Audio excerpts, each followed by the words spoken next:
Hello, everyone. Welcome to our panel today. I'm very excited to be your host. My name is Tom DeBeauchamp. I'm a customer success manager here at ZoomIn. And we have a great panel here to talk about a question that I know is very important for a lot of folks in the technical communication field, which is how do you make your company fall in love with your content?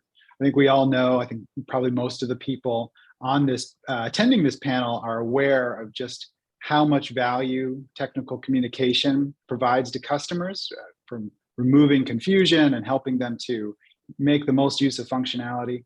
But one of the perennial problems is trying to get the rest of your organization, especially your leadership, to understand other components of that value. For example, the way that technical documentation can often be one of the biggest drivers of traffic for your organization, how it can reduce support costs and improve support efficiency, and have a really powerful influence on conversion.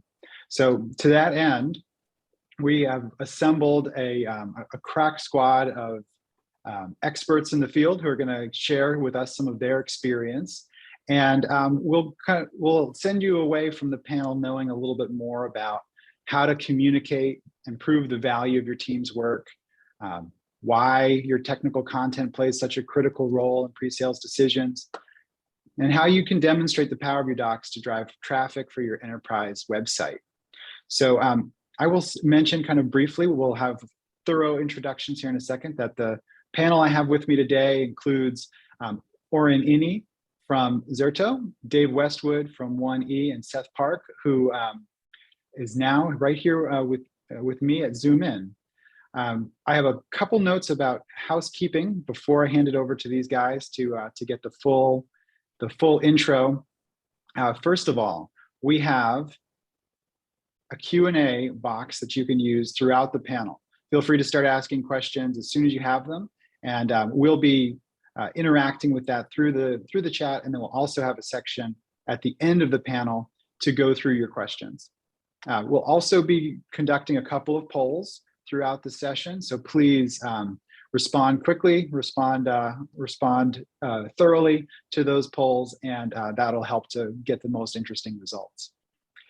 But as far as agenda, this is going to be a roundtable kind of discussion. We'll have a couple of topics that we go back and forth for, and then, like I mentioned, we're going to end with Q&A. So we really want to spend some time on your questions, so please send them on to us.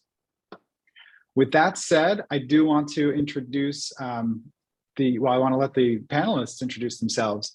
And let's start with you, Oren. Hey, tell us a little bit about your background.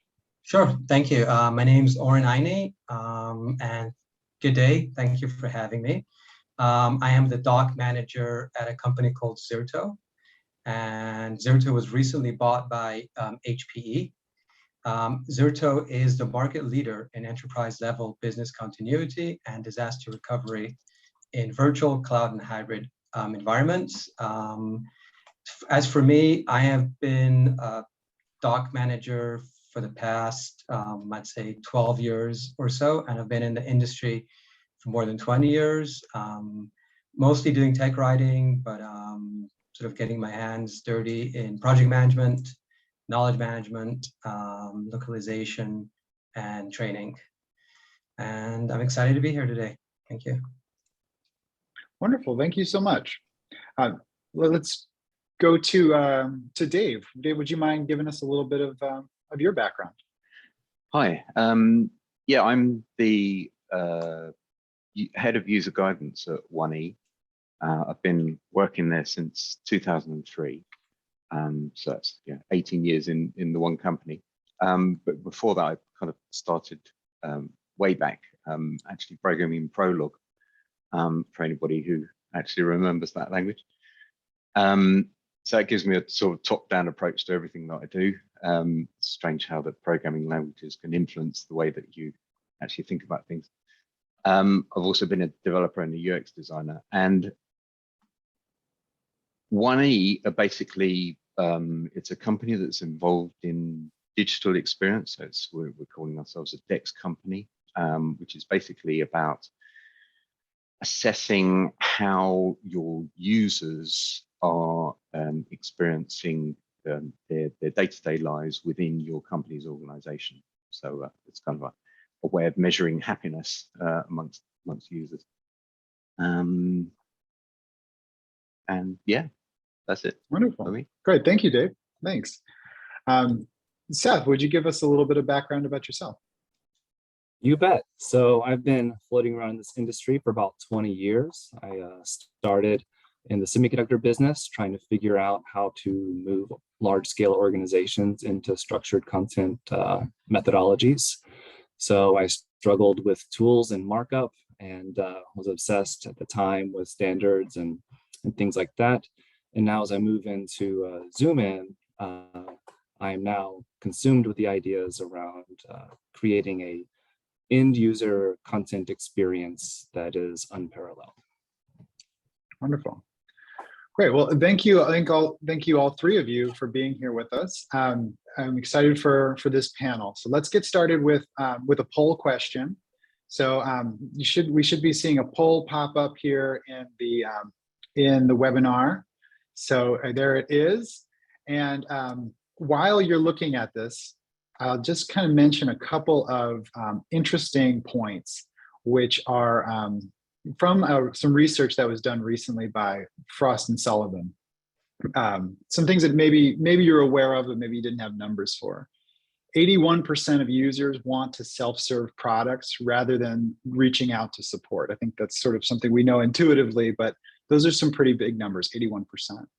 99% of users, it's almost 100% of users, say that technical content is a primary or secondary criteria in their decision to purchase. So if you don't have the docs, it's really going to be difficult to make that sale.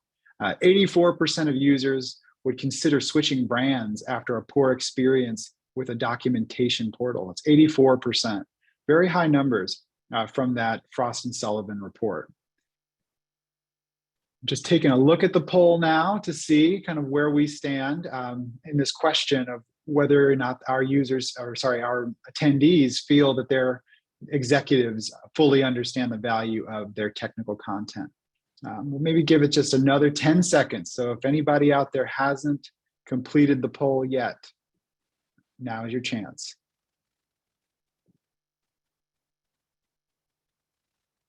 All right, I'm going to go ahead and end that poll.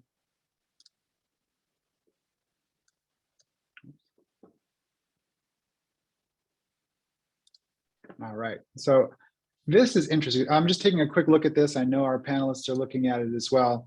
I think what I'd love to ask a quick question from all of you.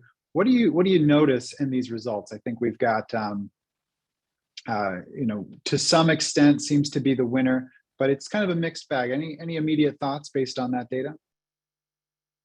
Well, I guess, I mean, if I had to vote, I'd probably have picked to some extent as well. So, yeah. What do you think it means, Dave? Well, I mean, my experience in the in my current company lasts over 18 years, so there's been a change, over that time. So to some extent means that, well, I guess one of the ways to actually get to the people in the C-level who are actually intending to look at the documentation and see its worth and understand the subtleties of what it can offer. You kind of need champions that are actually present, on the exec board that will understand the sorts of things that you're trying to explain to them, the reasons why it's actually really useful to them. And yeah, I mean, I've obviously got, I mean, my boss is actually on the C-level, so she understands what I have to do directly by virtue of the fact that she manages me. So my issues become hers in a sense. So she is a champion for the stuff that we do. But if I'm talking about salespeople, it's probably it's a department that's further removed from me, and they might not understand exactly what values we bring to the table. That's a really interesting, sorry to cut you off there. I think that's actually a really interesting segue into our second poll question, which has to do with communicating your impact to to these leaders. And so I think just like we were saying, you've got to have that connection. I wonder if we could do the second poll question really quickly, and then see how that stacks up compared to what we saw before. Dave, if I did cut you off and you had another thought there, feel free while folks are filling out the poll to go ahead. No, that's fine. It's kind of you know, yeah. I've just been talking. Everybody, yeah, should have the chance to do that. Okay, I see these kind of going through. They're stacking up here. We got a lot of people who are filling this out. We'll give it another 20 seconds or so. I know it's a hard decision, so please do feel free to click the button. I don't know if any of you on the panel have any thoughts as we're kind of watching the horse race here through the polls. If you had any immediate thoughts, we've got a breakout, maybe a breakout leader, it looks like, or we did. Well, don't keep us in suspense. So I think we'll close it in 10 seconds. We still have a couple of folks who I think who can change the stakes here. But all right, let's go ahead and share this. So interesting. It looks like we've got the, okay, so hopefully everybody can see that. It looks like what our winner is lacking the data to clearly measure its effectiveness and scope. And I'm curious, any trends in here, any thoughts about the way this is stacked up between these two polls that maybe strikes our panelists? Anything that you might mention, Oren or Seth or Dave? Well, for me, data is a relatively new thing, and it's been hard to come by for many years. With the advent of Google Analytics and different analytics tools, funny enough, Zoomin has analytics. We're using it.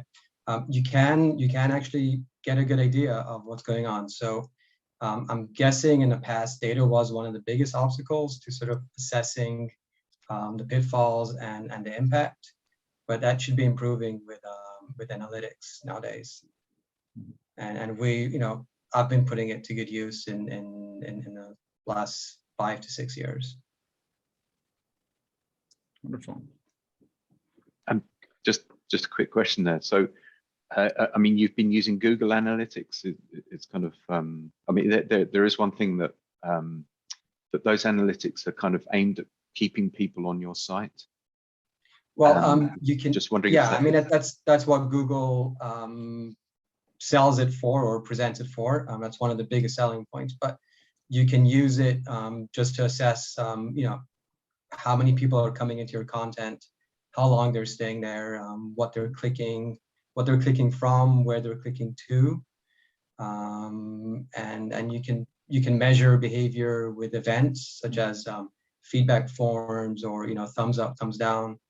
You can use Google Analytics in various ways, and it's not the only game it's not the only game in town, and you can use Zoomin Analytics to even more a better capacity and more advantages. But yeah, you can see all the data, and if you were a marketing website or a sales website, then you would leverage it for that purpose as well. Excellent point. And I think what we might do is let's take a step back, because I think the data part, like you said, is relatively new. But let's take a step back and kind of think about what are some of what's the biggest, stickiest challenge? If we come back to our kind of our main theme, how are we communicating to our company, to our leaders? What is the biggest challenge that you face that once you've overcome that challenge, you really open up the playing field for technical communications value being understood in an organization? Dave, I don't know if you wanted to say a little bit about that.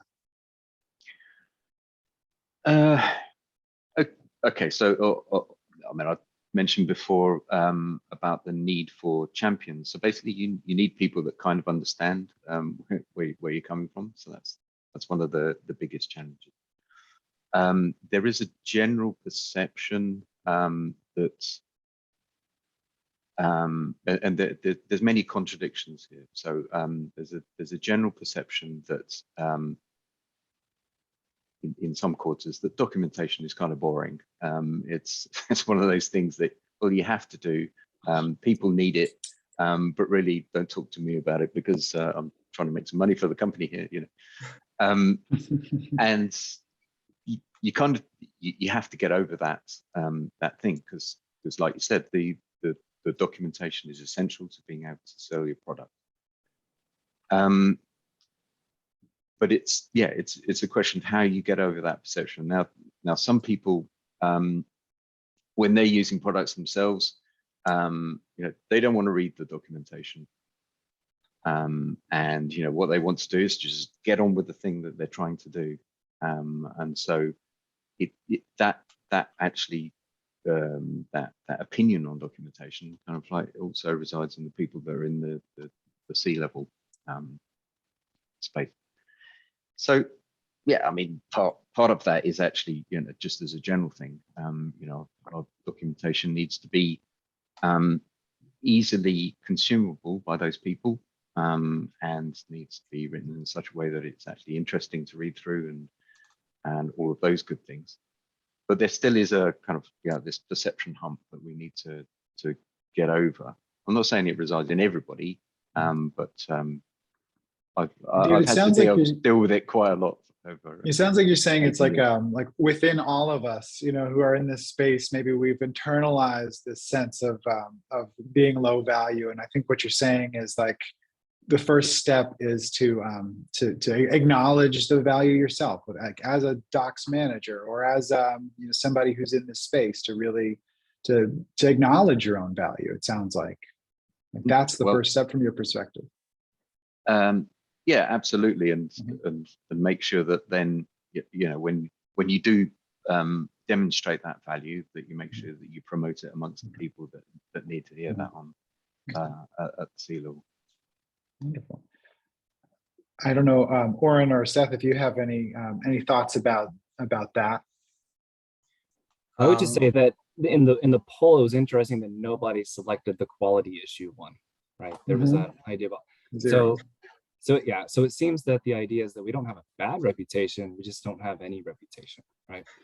So when it comes to building reputation, I totally agree with you, Dave, in terms of you have to have a champion.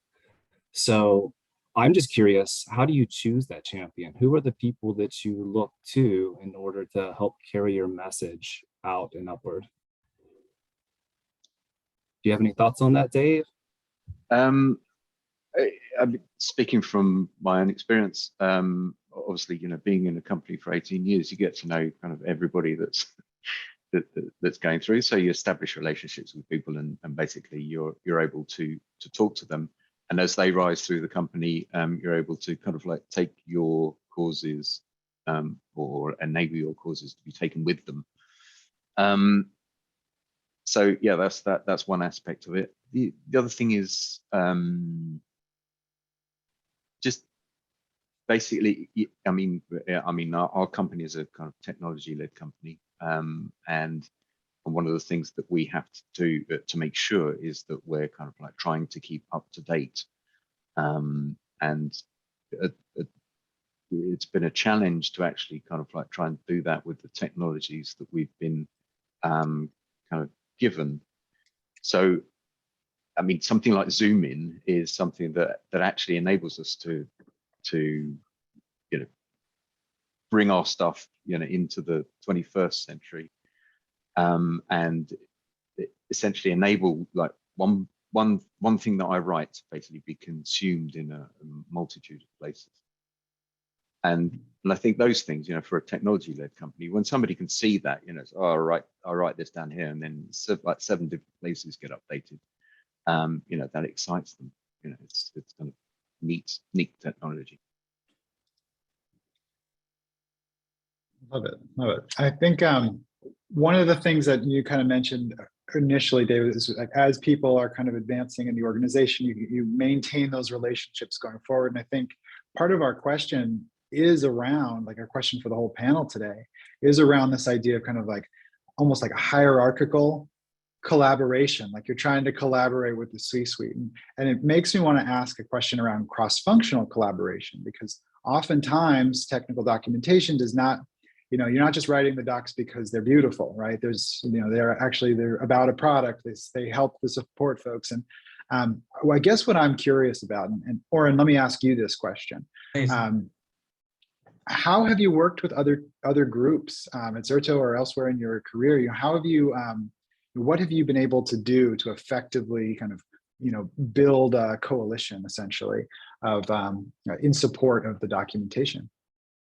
Well, first, I consider the content, and it's also somewhat wider than just the documentation. Mm-hmm. I feel it's the lifeline of the company. It's out there. Nowadays, most companies have ungated doc portals or knowledge centers where everyone, potential customers and existing customers, can access the content. So for me, it would generally be addressing the pain points, and it would require talking to customers to some degree, wherever possible, support, even marketing and training, and perhaps even pre-sales or integration people. The idea is to sort of figure out where it's hurting them and where it's hurting the customer, and to sort of establish your content as the sort of the glue that brings everyone together and keeps the continuity of information. You want to bridge those silos. You want to connect the support's knowledge base or knowledge center to your docs. You want to make sure you're speaking the same language with your marketing people, because at the end of the day, customers see it all in one big mashup through Google. They're not necessarily going to your doc portal. They might just be Googling, queries about your content and ending up with it. So in a lot of places, you'll find that different, I guess, departments within the same organization are using different terminology or talking about things in different ways. And you've got to start addressing those. It's really about connecting the pieces and showing that you can bring that to the next level, and you can, I guess, glue everything together. Love that idea of the technical communication sort of being the glue, and I wonder if you would tell us a little bit about, how that has been, specifically in your experience. You talked about having to use marketing's language, and is it the case where, like, in your past you've actually had to go and like read up on how marketing would think about this so that you can, translate what you do into their terms? Like, how does that work? But nothing as complicated as that. It's just really a question of, sort of having these conversations with them, maybe once in 2 weeks. And sometimes you need to bring it to the attention of marketing people and say, look, our doc portal has, 10,000 topics or 10,000 pages maybe. And we have, thousands of mentions of the product name and the main features and capabilities. Whereas your marketing material, which might cost a lot more to generate, only has 1,000 mentions of the product, or 1,000 mentions of the solution. Mm-hmm. Customers go to Google. They're not directly going to your marketing content. They're searching through Google, and Google will quite often present the doc content far more than it's presenting the marketing content. So it's in marketing's best interest to make sure that you, the documentation people, are using the right terminology and are using the right messaging. So it's all about coordinating with them and showing them that, if we don't have this collaboration, then their multi-million-dollar marketing efforts might be hampered by poor or stale, what I call stale documentation. Mm-hmm. So yeah, so I'm not necessarily learning to do marketing, but I am creating that conversation and making sure that that we're on top of it and that we're working together, breaking down those silos, really. Yeah, it's wonderful. I wonder, Seth and Dave, if you had any similar experiences or any feedback on what Oren had just said. It's certainly the case that if the messages are the same in the two different locations, like when people are going to the marketing website, and they're looking at the documentation, but all of those messages just get reinforced. It makes for a much better experience from the customer's perspective than if they're saying completely different things. And yeah, as Oren said, you know, people use Google in order to like search for terms, and then basically because of the thousands of pages that we have, they're going to find the stuff in the technical documentation. And so the messaging needs to be in there, because you can't guarantee what path somebody's going to get to your site through.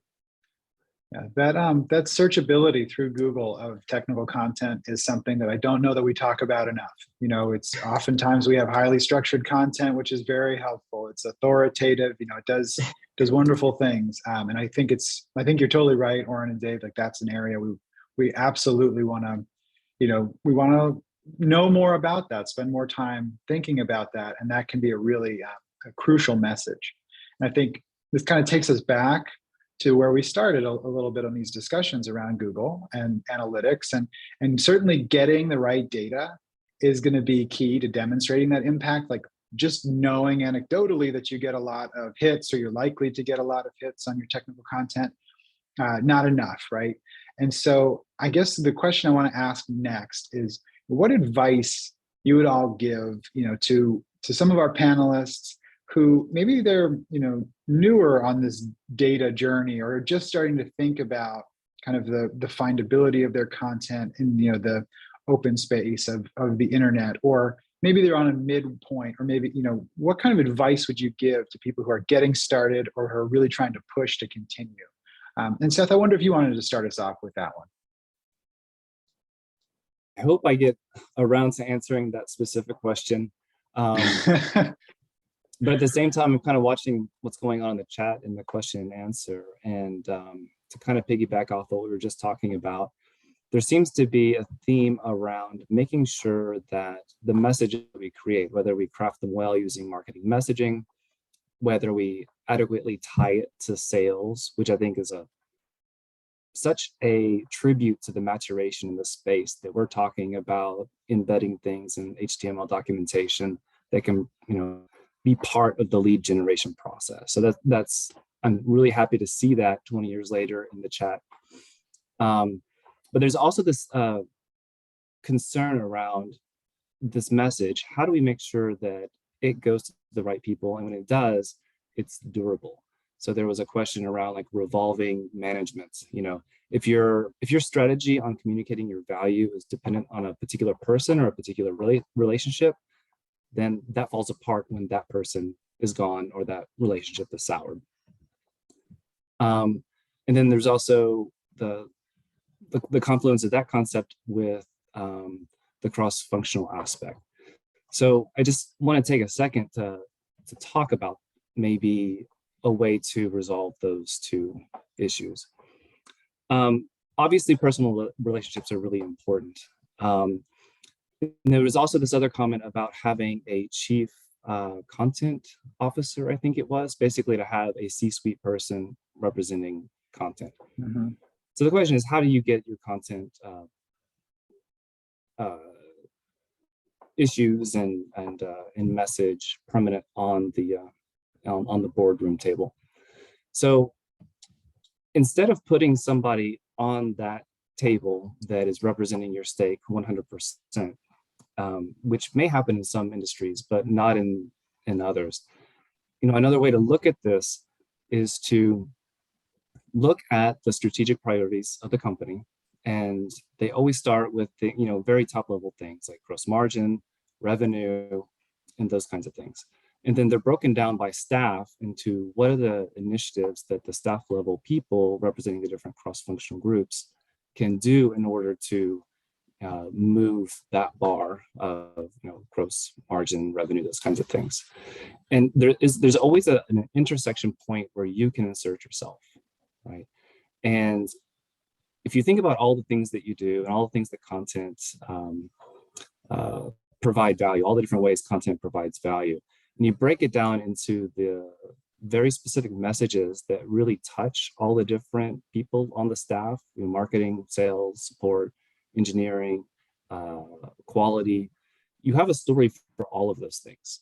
And so sometimes you can do yourself a disservice by trying to put all that together in a big presentation, and you do a TED talk in front of somebody about everything that you're doing and all the people you're touching. But the problem is, in order for a message to be sticky, it has to be persistent and consistent, right? And you're not going to be able to have that C-suite attention enough to have that kind of persistence. So I would say the other way that you can think about this is viewing everybody at the staff level as a person who can deliver one color band of your full spectrum, story consistently and persistently, because those people are around, all the time. So they have the best opportunity to provide that consistent and persistent messaging.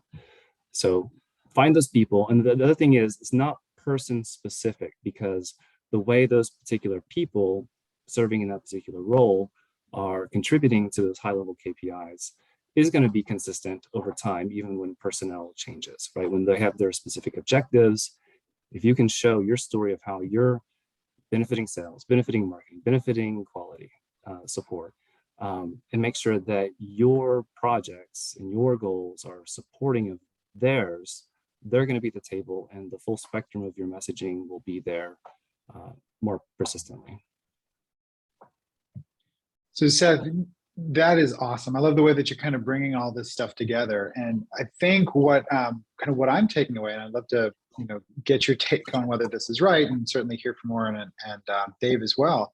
But it sounds like what you're saying is you really want, you can't trust that one person is going to make all your dreams come true. You've got to be able to, because the technical content is so valuable to so many groups, you need to be able to tailor that message to them, and not to them personally based on their taste, but to them in their role based on KPIs that are going to help them to succeed. And so if you're able to do that, then you end up with a group that is not supporting you because they like docs, but is really, you're working together, but they're also using the docs to promote their own interest. Exactly. Make their success dependent upon your success. Mm-hmm. That is the slogan right there. Oren and Dave, do you have any feedback on that? Well, it's a great slogan. We'll workshop the slogan. No, I like it too. But I don't know if this kind of resonates with you all from your own experience. In organizations I was a part of, the conversation was sort of all over the place. A lot of people had given a lot of attention to the documentation, and that the interest quite often would come from the mid levels, not from the senior levels, and it would sort of go all the way up from the bottom up. So sometimes you don't necessarily have access to the C levels, and you rely on your partners in mid management to get that need and that requirement and that justification for more resources or more attention up to the C level. So yeah, if you're lucky enough to have access to C level management, then yeah, that's the way to go. And even if you don't, I think, with that slogan, we can down level that to the middle. That slogan again, make their success dependent on your success. So I think we'll have T-shirts, I'm sure, at some point. Yeah. But I'll order a mug. Yeah, there you go. Seth, I do hope that you still have it in you to give us one good answer about the data, because you said you might like to come back to analytics. Can you? I can repeat the question. Okay, so the question that we have here, I think, is connected to this whole idea, right? What we've just said, we want to make their success dependent on our success, and we want to associate our success with theirs through KPIs, right? Through the key performance indicators that they themselves follow. One of the other things we're talking about that led into that was this whole idea about data analytics the way that we can know the value that we're providing, that we can sort of provide to them. But if Yeah. there are folks on the call who maybe this is a new topic, or maybe it's hard to believe that anybody wouldn't know about this, but have not implemented anything yet. They're like, yes, we need to prove the value with data. How? So do you have any advice? And Seth, you can start, or others too, but how can we get started? So the reason I stumble on this is because I think about this as a sort of the multifaceted approach. The data that you would require would be dependent upon the champion that you've chosen from the staff to influence and make dependent upon your success.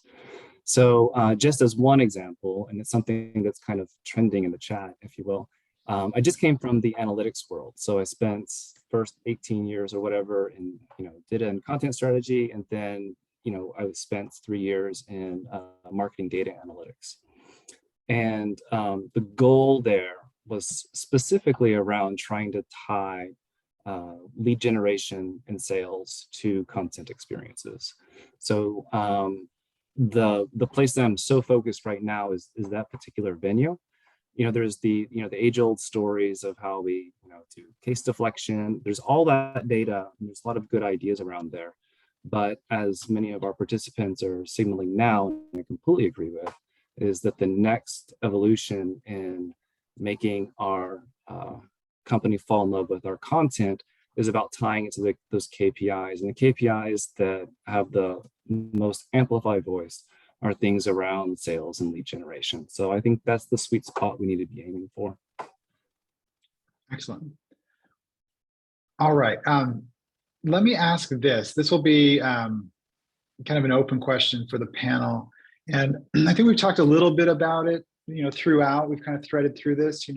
Not everybody on the call or who's listening in right now, it has a lot of, power in their organization, right? Not everybody here is at a higher level. And even those who are maybe in a director position might have this question too. But what do you recommend? Like, what can we do as individuals, just like starting right now, to boost our team's visibility?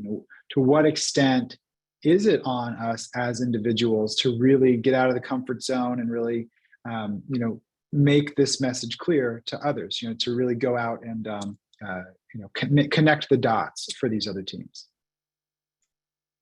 So, if I may, I'm thinking that you want to go through support, because support really get a feel of the customer pain, and you want to sort of take part in alleviating that pain and start a, if you will, a healing process.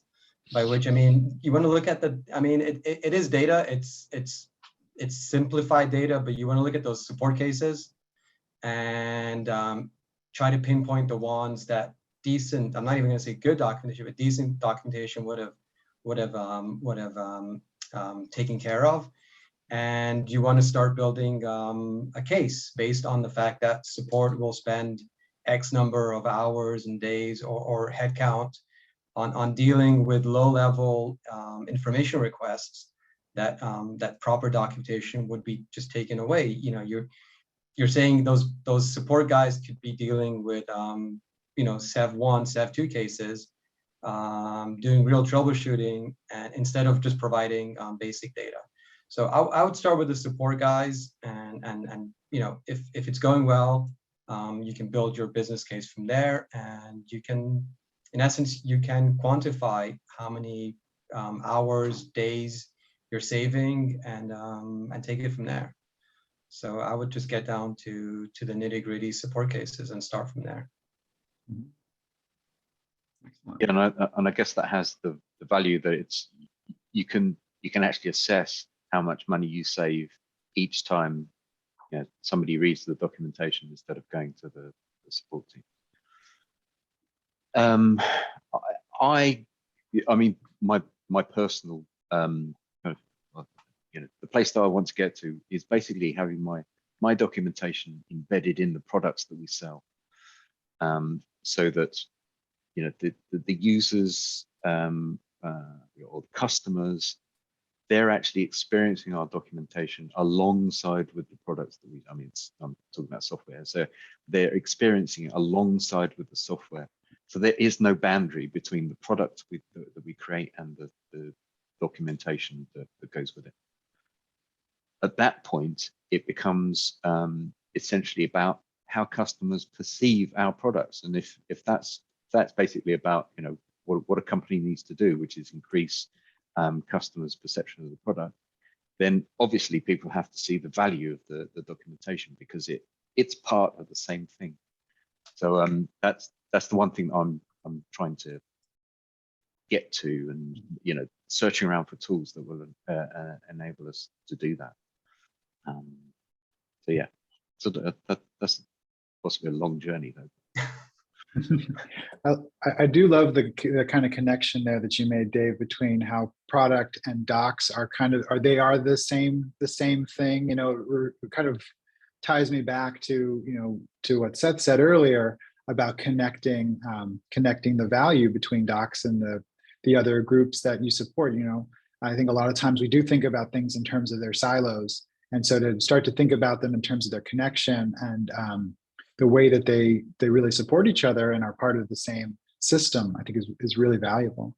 All right, I think we can start to take some questions from our audience now. We do have a couple in the Q&A. I'd like to remind everybody out there, please go ahead and put some questions in. You can also, if you prefer, maybe you don't have any questions, but something resonated with you, if there's a particular message or there was something that you maybe just want to hear the panel talk a little bit more about, totally game for that as well. So feel free to add those to the Q&A, and we'll get started. So the first question that we have is from Anna, and it says, speaking of picking our champions, how would you handle a work environment where fluctuation is high and occasionally several of your most valuable champions leave at more or less the same time?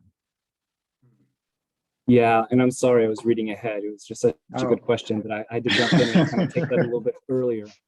But as some other questions come in, and please do type in your questions, I wanted to make one other connection to what Dave was just saying around like integrating products information into the actual product itself and things like this. I think there's this other whole concept around one of the reasons that people get concerned about having the right amount of visibility, which is another thing that's going on in the chat, is that we often feel that content or information strategy is not our core competency. Therefore, it's not viewed with the same sort of respect that other things are. If you're a software company, then that's your core competency. If you're hardware, that's your core competency. And there's this really interesting thing that's going on right now where information really is becoming the core competency of most companies these days. Whether they realize it or not, at the end of the day, they're all requiring some information to do their work, and the output of their work is almost always more information for the next person. So another approach to adding visibility to your team, to what you do, and getting the appreciation that you're seeking is to tell that story of how the way that your company works is through the movement of efficient information throughout all the different internal pieces and of course on the external piece. And I don't remember if it was Dave or Oren, but one of you said that like, content was the lifeblood. And this is what I'm saying. There is a way to tell that story. It just requires maybe a different sort of perspective on it. Wonderful. There is you mentioned the chat that's going on. So maybe before we take the next question from the Q&A, we can just visit a couple of things that are being kind of discussed right here. I think Michael Iantosca suggested that efficiencies are a common starting place when you're trying to prove your value, but customer success sells better to the C-suite because of the time to value proposition. And I wonder if you all would like to say a little bit about that. I mean, customer success is the perception that the customer succeeded in completing, the task they had set their mind to completing. And with good documentation, if you can take away the pain points, connect the dots, and send the customer on on his or her happy way, then you're done. You did it. That's customer success for me. Getting the customer back to work, and then not having to spend time looking for answers, or God forbid, opening a support ticket. So that resonates the most for me. I think time to value is like so key, because whenever you're communicating to somebody, what is the first rule? Know your audience. So people in the C-suite are absolutely consumed with time to value, because it's a highly competitive landscape. The kinds of decisions and things that they're making are all around time to value, and they understand that about their customers too. So because that resonates so well with them, if you can say that you're going to help us improve time to value for our end customers, which is our customers, then that's going to resonate really, really well. Another question, John Michael. Another question that we have in the chat here, it comes from Laura, who asks, when you're looking at all of the metrics available from analytics, what metric provides the most insight or is the most important for C-suite execs? And I might expand that, if there are other key metrics that are really valuable for different teams, maybe we can talk about that too. But how do we focus on what we're looking at, given all of the potential data points that we have access to?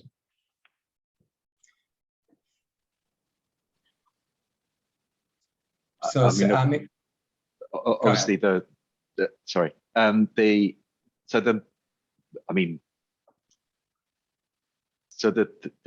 C-suite execs, they're not a homogenous bunch, so they all have different interests, and so you couldn't pick one metric that would necessarily service them all. There are obviously metrics that are related to product journeys. So if we're talking about guidance that actually sits within the product, you can definitely kind of like measure something that effectively says that if somebody has followed through your guidance, that later on their journeys through the interface are more efficient. So that's kind of mapping somebody's travel through a particular bit of guidance within the product alongside the way that they're actually using the product. So there's a combination of metrics there. That's one of the things that I would kind of say is useful in that respect. Awesome, thanks, Dave. Oren, I know you were also going to answer that question as well. Did you want to say some more? Yeah, I'm totally in line with what Dave was saying. Metrics are a journey, and you've got to adjust your expectations depending where you are, on your journey. So if you've recently launched a new doc portal, you're gonna wanna see that you're getting a lot of clicks and a lot of time spent on your pages. And as you've established your doc portal and you're getting a lot of hits, a lot of users spending time there, then you're gonna wanna start paying attention to where they're coming in from, what terms they're entering in a search as a search query. You're gonna want to maybe align it or compare it with what's going on with support. You might want to compare it with what's going on with sales and say, maybe the sales campaign is working well because customers are now looking for this in my docs, right? But it's forever changing. You're not going to stay with the same metrics in your focus for a while. I like using events, primarily dependent on feedback forms, to keep me honest and to sort of get a measurement of, are people giving my content or my company's content thumbs up, thumbs down, and for me, it's really about engagement and sort of establishing that relationship with the customer through the analytics, and sort of saying, we're here now, and we are actually looking at what you're doing, not in a creepy way, but in a sense of seeing what pages you're looking at and what pages you might be spending a lot of time on, and then fixing up our content accordingly. it's flexible. It's not one metric that will be measured individually. Great. One follow-up question that just came in through the Q&A is around proving case deflection. This might be part of I almost feel like we want to have another session just on analytics, setting up hypotheses and everything. But do you have like a quick answer to how do you prove that you've deflected a case? How do you prove the negative? I think is really what the question is all about. Well, it's not a negative anymore. There's a positive spin to this, because there are systems in place that as you're entering a case, subject and description, you get FAQ articles popping up, and having analytics on those is really easy to measure. So it's not like the old days where we just assumed that good quality content meant fewer support cases. We can now see that if you're properly situated. So Seth, you're saying that you can actually, you actually know with more people made an approach to create the case, but then they found content in the moment of, at that same time or just before, and rather than creating the case, they closed the page or they looked at the content or that sort of thing. Correct. Excellent. That's exciting news for everybody in this space. We've been wanting that silver bullet for a long time, and it's here. Okay. Awesome. Well, we are running go ahead, Dave. Sorry, one last thought. Just very quickly, in my company, like the support team have been measuring for quite a while, basically cases which come in where they actually point them at places in the documentation, and that resolves their issue. So that's kind of like it's bad that they've actually gone to support in the first place, but it's good that we actually have the solution in the documentation. So it's a double-edged metric there. But. Yeah. Well, I think we'll have to leave it with a little ambiguity then if it's double-edged. But what I'd like to do is give everybody on the panel just a quick opportunity to make some final connections to just give us some closing thoughts really quickly before we run out of time here today. Why don't you start us off, Oren? All right. So I'm going to run through it because we don't have a lot of time. But if you're new to the organization, or if you want to, take a different approach, I suggest you start shaking things up and see what loose bits start falling off or rattling. That's where you're going to need to put your efforts. Meet your customers, super important. If you're lucky enough to have contact with your customers, I think that's the best. Work with support and sales, see what issues customers are raising, and make sure your docs are addressing those issues. And then loop back to them as you progress.